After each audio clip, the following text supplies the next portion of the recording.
कविता सबरीर कवि प्रतिभा शतपथी। डॉक्टर प्रतिभा शतपथी उत्तर षाठिएर ओडिया कविता राज्य में जड़े विशिष्ट नारी कवि।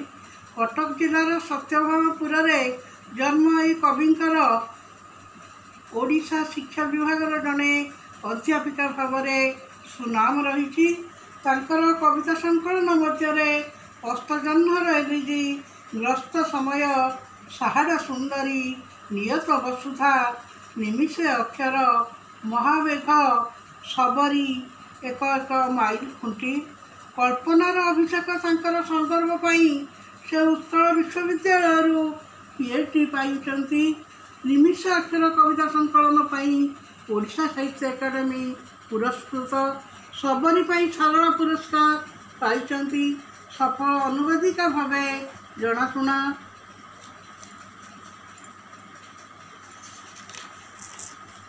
अष्टजन्मर एलिजिरे कविंकर रोमांटिक चेतना रूपायित, साहाड़ा सुंदर अपार्थिव सौंदर्य वर्णना, ग्रस्त समय वास्तव जीवन, नियत वसुधा और निमिष अक्षर कवि कलमर चमत्कार सृष्टि, सबरी कवि लेखार उत्कर्ष साधित होती।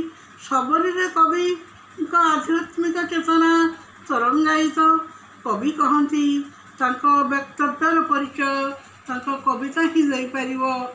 सबरी आधुनिक जीवन जिज्ञासार एक मनमय रूप।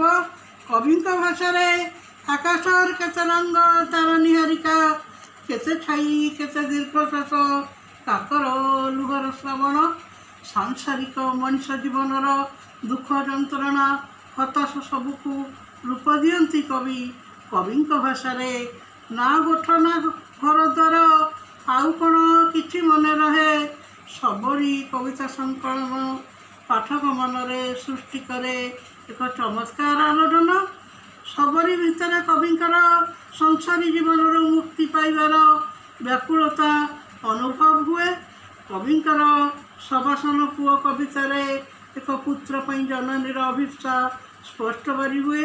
कवि भाषा तू तो आसबू बाबूरे जड़े अभिमानी परी, सब पछे बहुत डेरी रे, तो बेल को आउ भला बाकी थी कौन मोठारे, तथापि तो पाई शून्य अगणारे बसी रही कहीं।